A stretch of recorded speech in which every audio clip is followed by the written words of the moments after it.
अस्माकं तु विशिष्टा ये तान् निबोध द्विजोत्तम नायकामव सैन्यस्य संज्ञार्थं त्वां ब्रवीमि ते। भवान् भीष्मश्च कर्णश्च कृपश्च समितिञ्जयः अश्वत्थामा विकर्णश्च सौमदत्तिस्तथैव च अन्ये च बहवः शूरा मदर्थे त्यक्तजीविताः नानाशस्त्रप्रहरणाः सर्वे युद्ध विशारदाः। दुर्योधन म्हणाला, आचार्य, आता आपल्या सैन्यात कोण थोर योद्धे आहेत हे आपल्या माहिती करता मी सांगतो ते ऐका. आपण स्वतः, नंतर भीष्माचार्य, कर्ण, कृपाचार्य, समितिंजय, अश्वत्थामा, विकर्ण तसंच राजा सौमदत्ती हे आहेत. आणखी महान पराक्रमी, माझ्याकरता आपल्या जीविताची आशा सोडणारे, नाना प्रकारच्या शस्त्रांचा युद्धात उपयोग करणारे असे पुष्कळ वीर आहेत आणि ते सर्व युद्धशास्त्रात अतिशय निपुण आहेत.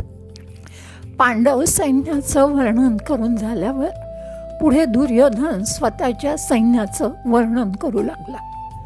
आता अमुच्या दळी नायक जे रूढ वीर सैनिक ते प्रसंगे ऐक सांगिजती.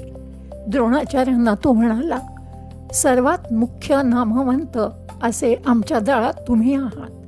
तसेच पराक्रमरूपी दैदिप्यमान सूर्यच भासणारे असे गंगापुत्र भीष्माचार्य आहेत. शत्रुरूपी हत्तींना सिंहासारखा वाटणारा शौर्यशाली असा कर्ण आपल्या सैन्यात आहे.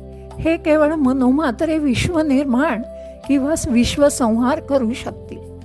कृपाचार्य तर एकटेच या पूर्ण शत्रू सैन्याला पुरून उरणारे आहेत. इथे विकर्ण आहे तर ज्याचे काळालाही भय वाटेल असा अश्वत्थामाही पलीकडे आहे.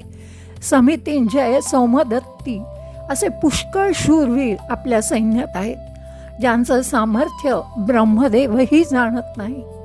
हे शस्त्रविद्येत पूर्ण निष्णात आहेत आणि अस्त्रविद्येचे तर ते मूर्तिमंत्र मंत्रच आहेत.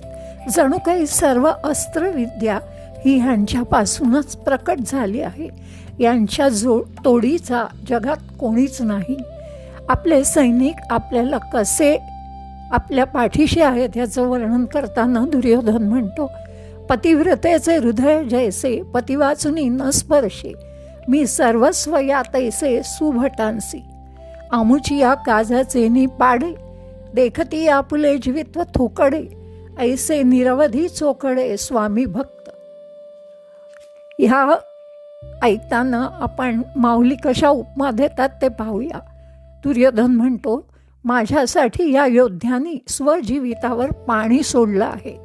पतिव्रतेचे मन जसे पती वाचून दुसऱ्या कशालाही शिवत नाही, तसेच ह्या सर्व योद्ध्यांचे सर्व काही मीच आहे. हे पराकाष्ठेचे स्वामी भक्त आहेत. हे आपल्या पूर्वजांचा लौकिक जाणून युद्ध करतात, युद्ध कौशल्याने कीर्ती मिळवतात. मी तर म्हणतो की पूर्ण क्षात्र धर्म इथूनच प्रगट झाला आहे. सर्व दृष्टींनी निष्णात असे असंख्य वीर आपल्या सैन्यात आहेत.